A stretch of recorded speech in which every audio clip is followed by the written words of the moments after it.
Something strange has happened to the American middle class.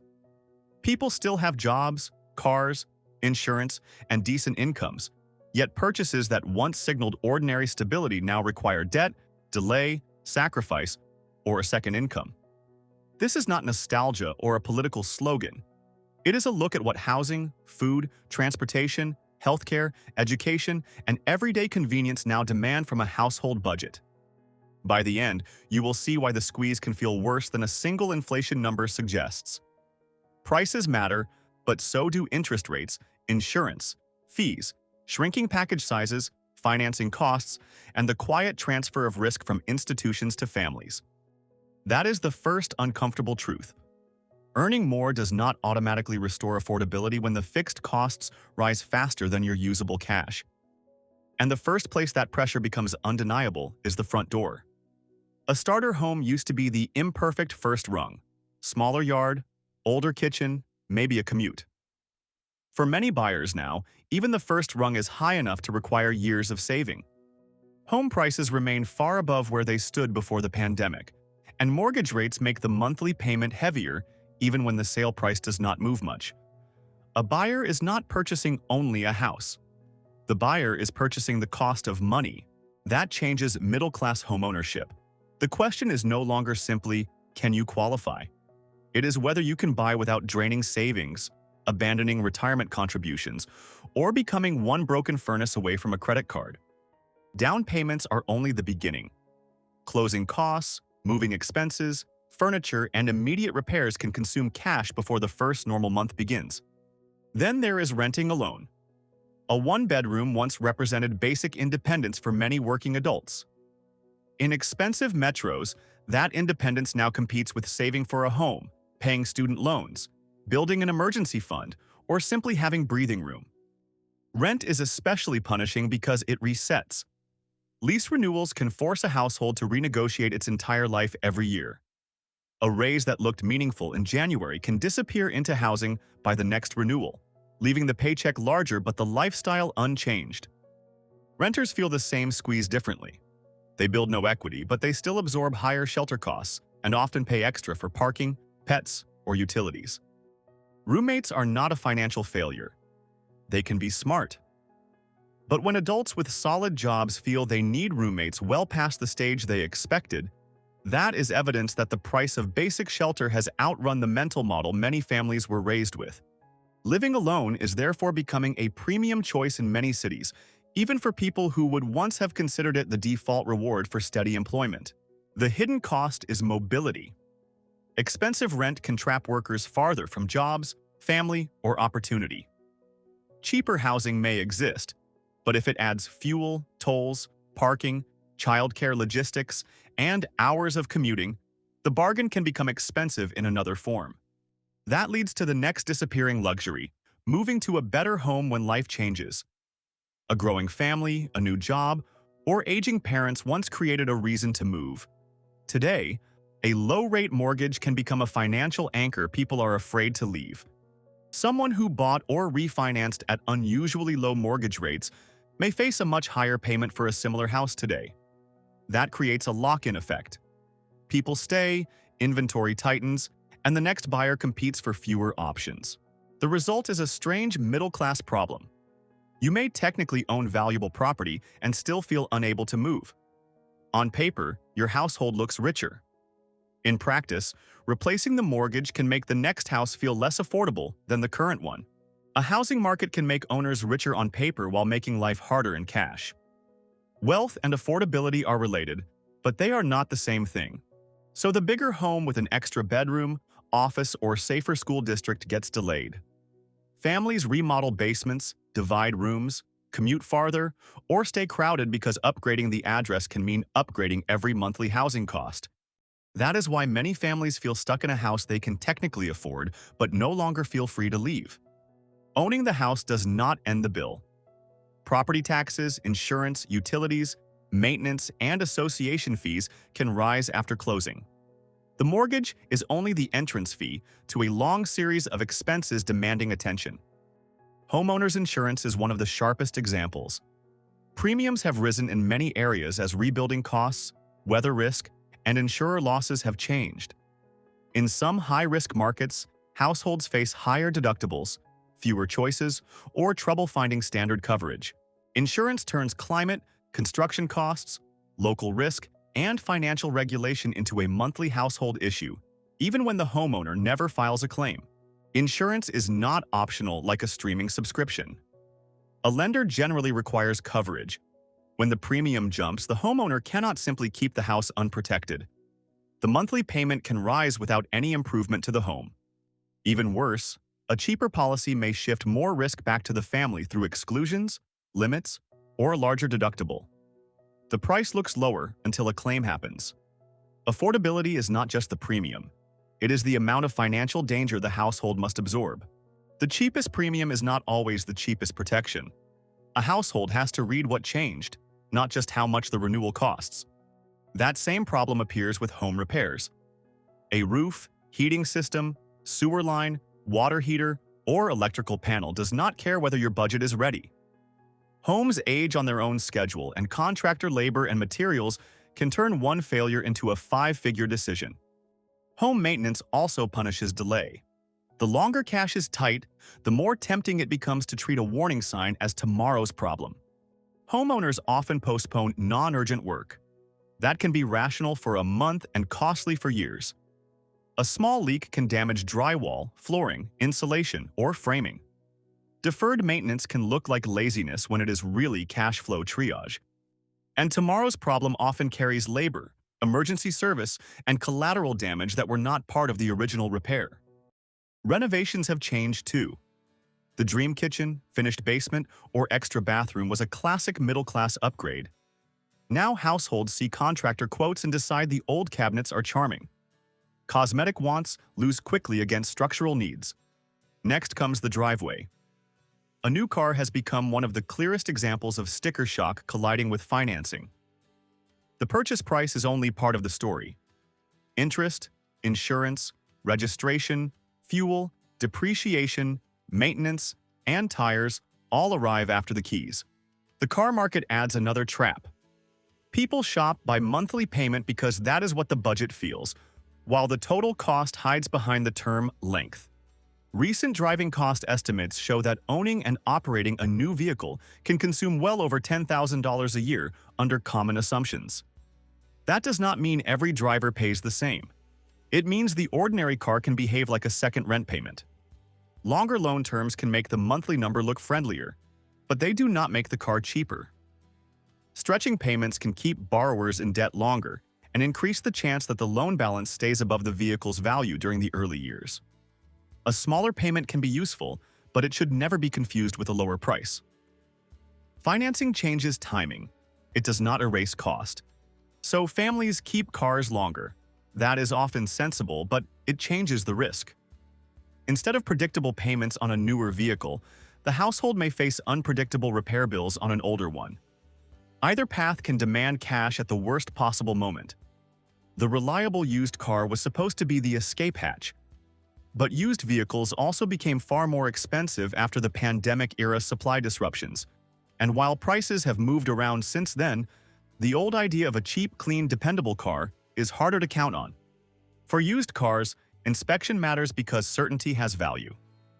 Spending a little to learn what you are buying can be cheaper than discovering it after the title changes hands. Used car buyers also face information risk. A lower sticker price can hide mileage, deferred maintenance, accident history, worn tires, or an expensive component nearing failure. The bargain is real only if the future repair bill does not erase the savings. Financing matters here too. Borrowers with weaker credit can face much higher rates, and the monthly payment can disguise how much interest is being paid over time. A middle-class buyer can choose the cheaper car and still end up with an expensive loan. The dependable bargain still exists, but finding it may require more patience, more research, and a willingness to walk away from a shiny bad deal. Then, insurance enters the picture. Auto premiums surged in recent years as vehicle repair costs, parts, labor, medical claims, and other factors rose. Even when monthly inflation cools, insurance can remain elevated because insurers price risk over longer periods. Insurance is especially frustrating because you can pay more while receiving nothing tangible that month. What you are buying is protection against a possible future loss. A modern bumper is not always just a bumper. Sensors, cameras, calibration, special lighting, and integrated safety systems can make collision repairs more expensive. Technology can improve safety and convenience while simultaneously making minor damage harder on the wallet. A clean driving record does not guarantee a painless renewal. Price can reflect location, vehicle type, coverage, claims trends, and state rules. People experience the increase personally even when the causes are spread across the insurance market. That makes comparison shopping important, but cutting coverage blindly can turn a lower premium into a larger financial exposure. Now consider the repair shop. A transmission problem, failed air conditioning system, suspension work, or electrical fault can turn a paid-off car into a financial emergency. No loan payment feels wonderful until the mechanic hands you a bill you cannot comfortably absorb. A paid-off car is only truly cheap when the owner can maintain it. Deferred tires, brakes, fluids, and repairs can convert savings into safety risk. This is where emergency savings become part of transportation. Without cash reserves, a repair moves to a credit card, a payment plan, or a delayed fix. Then interest turns a mechanical problem into a financial problem that survives long after the car is running again. Cheap repairs can be deceptive. Skipping maintenance may preserve this month's cash while raising the odds of a larger failure later. The middle-class squeeze is not always visible as consumption. Sometimes it appears as risk accumulating in the background. Commuting is easy to underestimate because the cost arrives in fragments. Fuel today, parking tomorrow, tolls on Friday, tires next season, oil changes and lost hours later. The paycheck may require the commute, but the commute takes part of the paycheck back. Transportation poverty can exist inside a middle-class paycheck.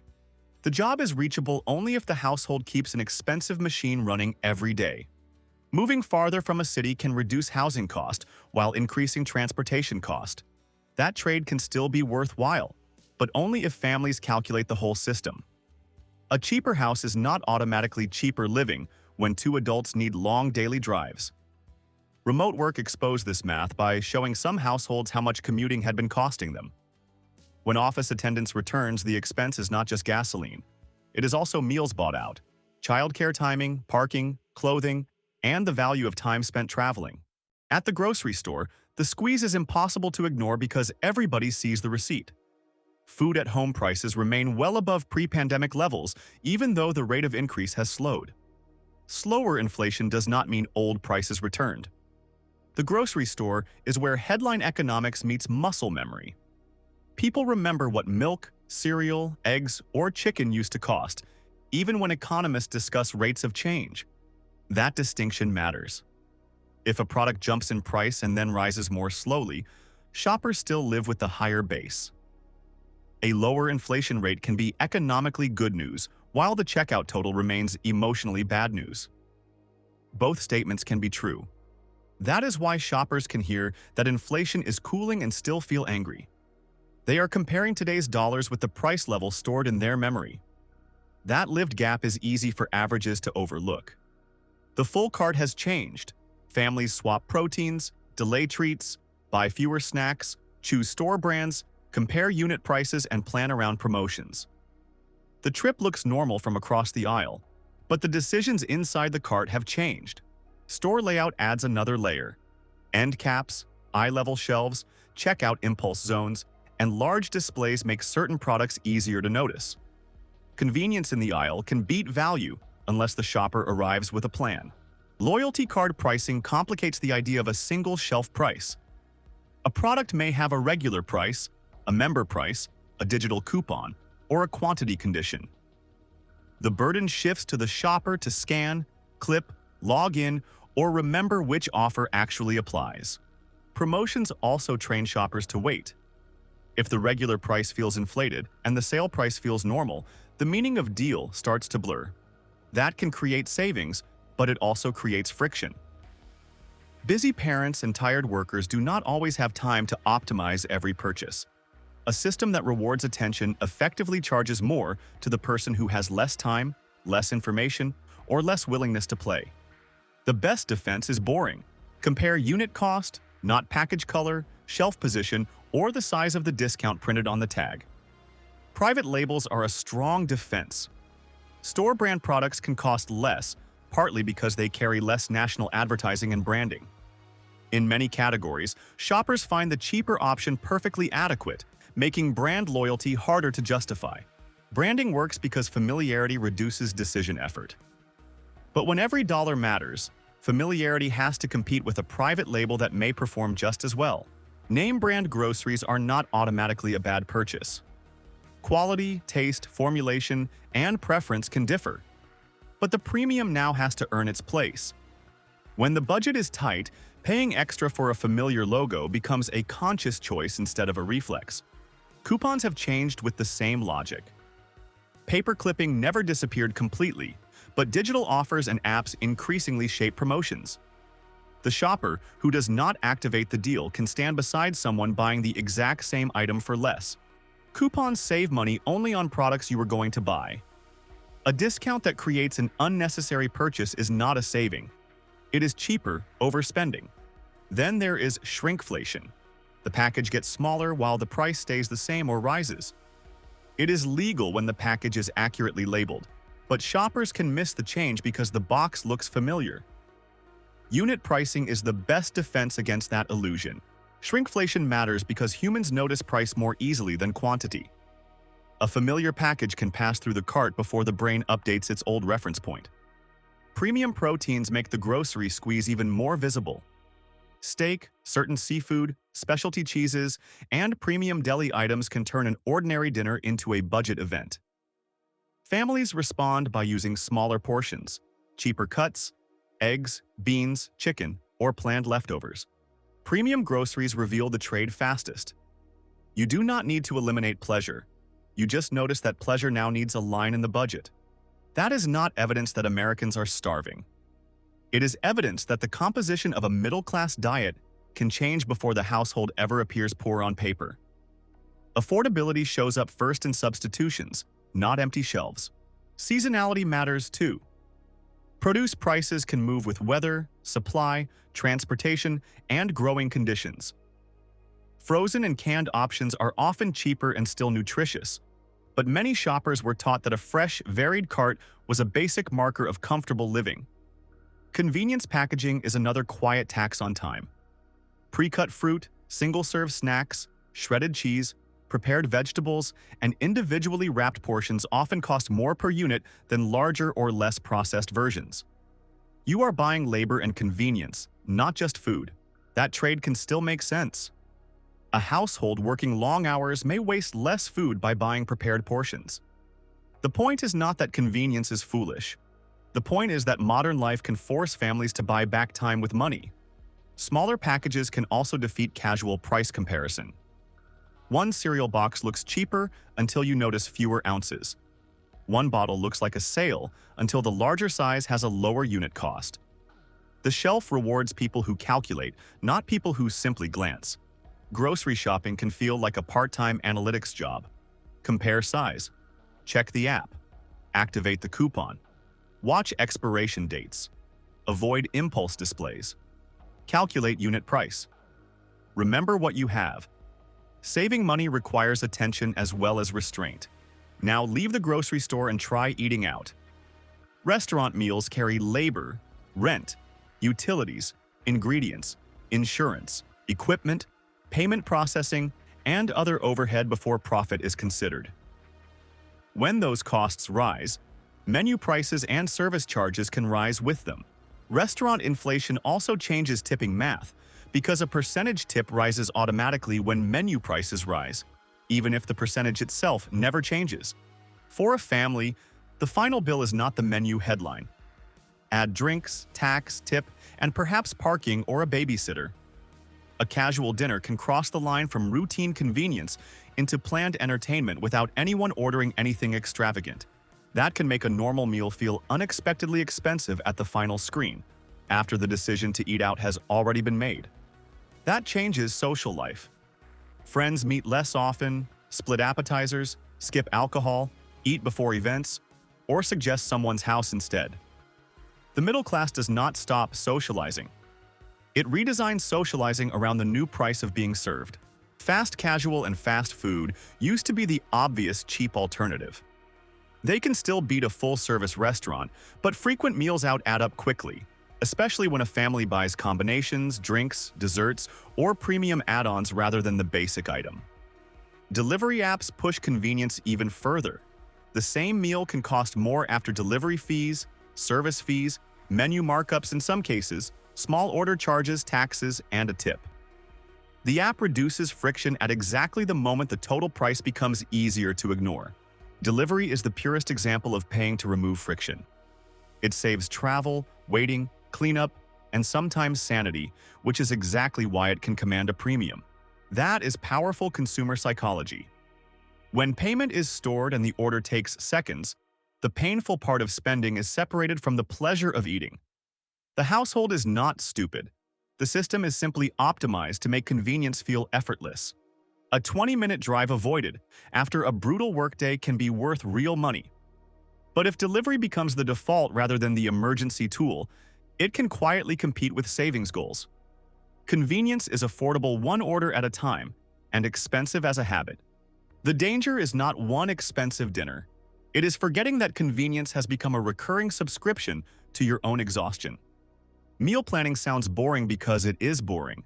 It is also financially effective. The less a household decides while hungry, rushed, or exhausted, the less likely it is to pay premium prices for speed. Modern consumer markets often monetize fatigue. The same principle applies to daily coffee, snacks, bottled drinks, and convenience store stops. None of these purchases destroys a budget by itself. The problem is frequency. A small daily purchase can become a large annual category without ever feeling like a major decision. This is where financial advice sometimes becomes insulting. Telling a family that one coffee explains a housing crisis is absurd. But pretending repeated convenience spending never matters is also wrong. Big structural costs and small behavioral costs can hurt at the same time. The useful question is not, what tiny pleasure can you eliminate? It is, which purchases are actually improving your life enough to justify their frequency? That turns budgeting from punishment into prioritization, without pretending the big costs are under your control. Now consider health insurance, where even middle-class workers with employer coverage can feel exposed. Employer-sponsored family premiums run into tens of thousands of dollars a year in total cost, with employers paying much of it and workers contributing a significant share. Healthcare exposes another truth. Middle-class security often depends on employer benefits that are valuable precisely because replacing them individually can be difficult. That employer contribution is compensation people rarely see in checking accounts. Health coverage can grow more expensive without looking like a normal purchase. The cost is split among payroll deductions, employer spending, deductibles, copays, coinsurance, and uncovered care. A job change can therefore change more than salary. It can alter premiums, networks, deductibles, and which doctors remain financially practical. A household can be insured and still hesitate before seeking care. That is the key distinction. Insurance protects against catastrophic risk, but it does not make every appointment, test, prescription, specialist, or procedure feel inexpensive. High deductibles turn medical uncertainty into financial uncertainty. A family may know its premium but not the total cost of getting sick. That makes healthcare unlike groceries. You cannot always shop around, wait for a sale, or choose the timing. Emergency care makes that tension sharper. When someone is injured or seriously ill, the priority is treatment, not price comparison. Even with legal protections against certain surprise bills, deductibles and cost sharing can still produce a painful household expense. The financial effect often appears afterward. Payment plans, credit card balances, delayed vacations, postponed repairs, or reduced savings. A medical event can therefore reach into parts of family life that seem completely unrelated to health. That is why many households fear the bill almost as much as the appointment.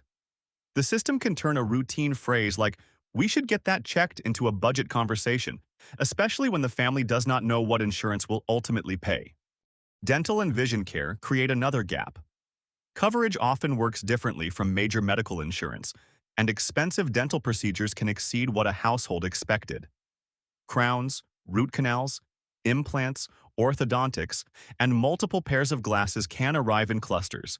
People respond by postponing. A tooth does not hurt enough yet. The old glasses still work. The teenager can wait another year. These choices are not always wise, but they show how non-emergency care gets delayed until it becomes harder to ignore. Preventive care can save money and pain over time, but prevention requires access, time, and cash flow now. That is the cruel timing problem behind many household expenses. The cheaper long-term choice can still be unaffordable this month. Then come children, and the budget changes shape completely. Childcare is not a luxury for households in which adults must work. National estimates place the average annual price of care above $13,000, with enormous variation by state, age, and setting. With children, time itself becomes an expense. The household is constantly deciding whether to buy care, provide care, or sacrifice paid work to create care. For two young children, center-based care can rival or exceed housing costs in many places. Families then make choices that look strange until you see the invoice. Grandparents step in, work hours change, promotions are declined, or one parent leaves work temporarily. Child care providers are not necessarily swimming in profit. Care is labor-intensive, staffing ratios matter, facilities cost money, and workers often earn modest wages. A service can be expensive for parents and still be difficult for providers to deliver profitably. That makes childcare a systems problem, not a coupon problem. Families can compare centers and schedules, but there is no clever shopping trick that turns labor-intensive care into a cheap service without somebody else absorbing part of the cost. That is why childcare cannot be understood by looking at a parent's salary alone. The decision affects taxes, career progression, benefits, and future earnings too. College is next, and the sticker price tells only part of the story. Aid can reduce tuition dramatically, especially for some students, but families still face housing, food, books, transportation, fees, and the opportunity cost of time spent in school. College has a similar hidden cost structure. The bill is not one tuition number, it is several years of living expenses wrapped around an education decision. At public four-year colleges, the full student budget can reach around $30,000 a year for an in-state student before aid. Private and out-of-state options can be much higher. That is why just pay your way through college sounds detached from modern arithmetic. Comparing only tuition can mislead. A scholarship that covers classes does not pay rent, groceries, transportation, or a laptop. The real question is net cost after grants, not the scary sticker price and not the reassuring tuition line alone. Good aid can transform the math, which is why families should compare net price offers rather than assume the most expensive sticker creates the biggest final bill.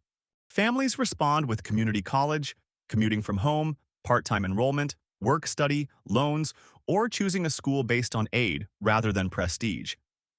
Those can be smart choices, but they also show how education has become a major household financing project. Children's activities are smaller than tuition but surprisingly cumulative. Sports, lessons, clubs, uniforms, equipment, travel, tournament fees, camps, and fundraising can turn a hobby into a recurring bill.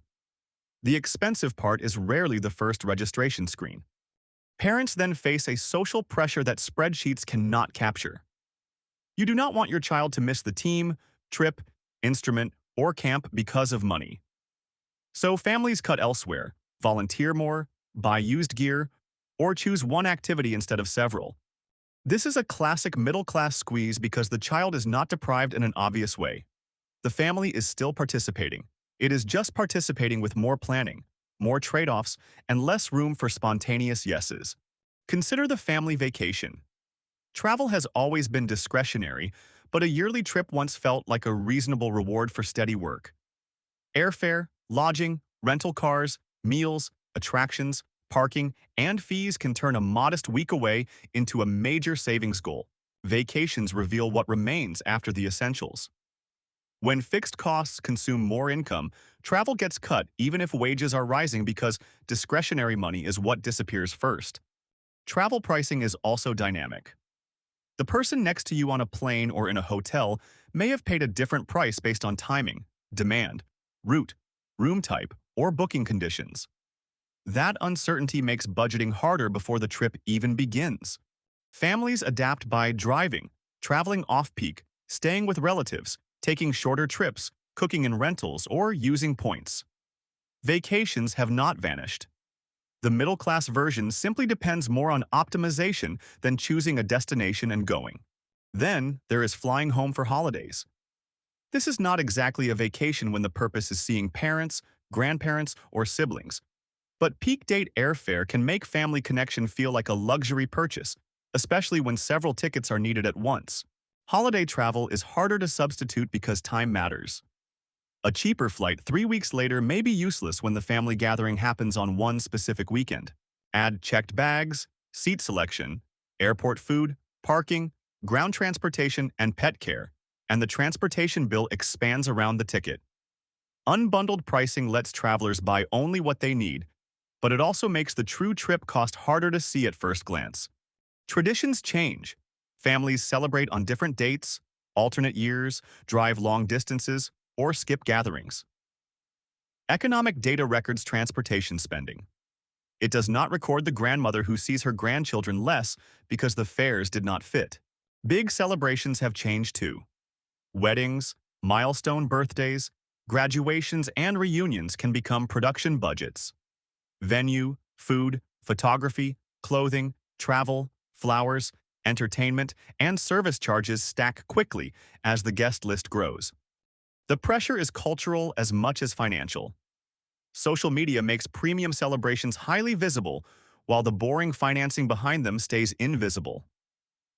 A beautiful event can be paid for with cash, family help, or debt, and an outside observer cannot tell the difference.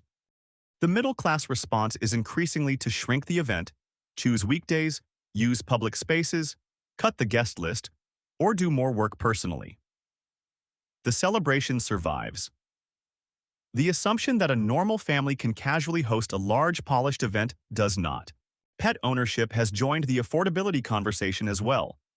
Food, grooming, boarding, training, medication, preventive care, and emergency veterinary treatment can add up quickly, especially as pets age or develop chronic conditions.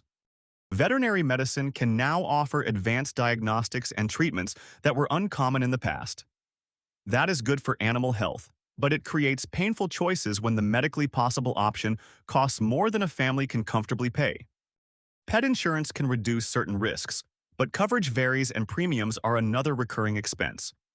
The real affordability question is whether a household can handle the routine costs and still survive the unexpected emergency without making a desperate decision.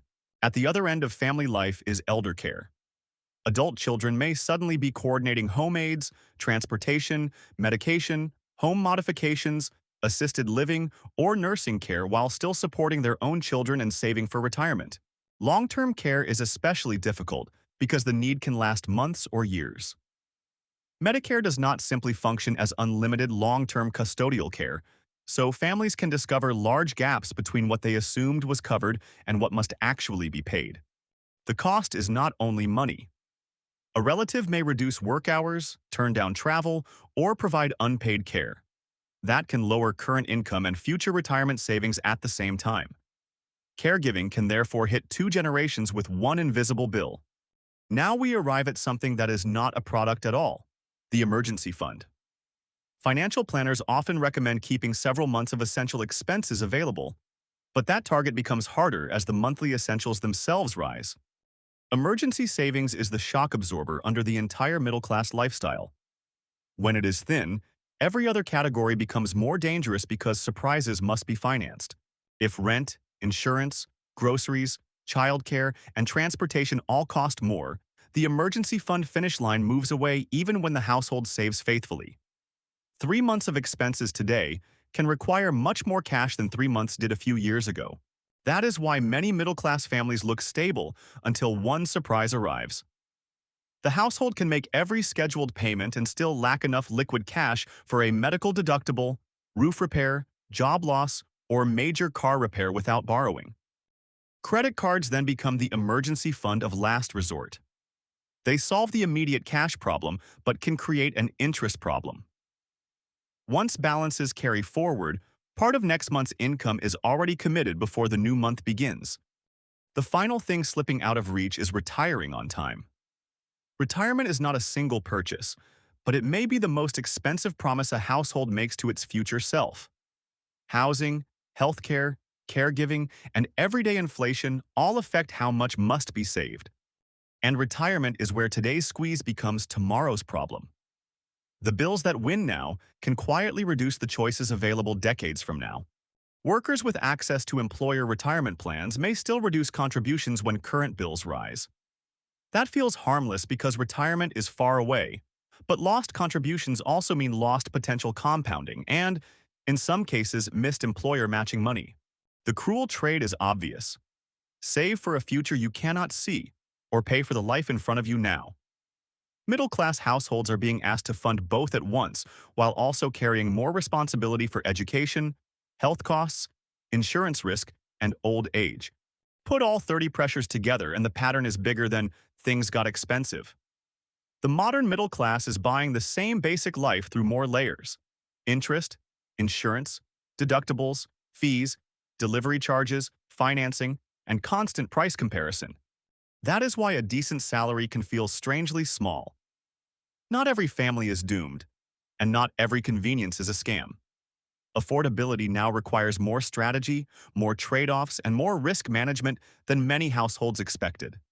If this matched what you are seeing, like the video, and share it with someone who asks where the money goes. Then tell me in comments, which of these 30 things changed most for your household, and what did you stop buying, delay, or do differently?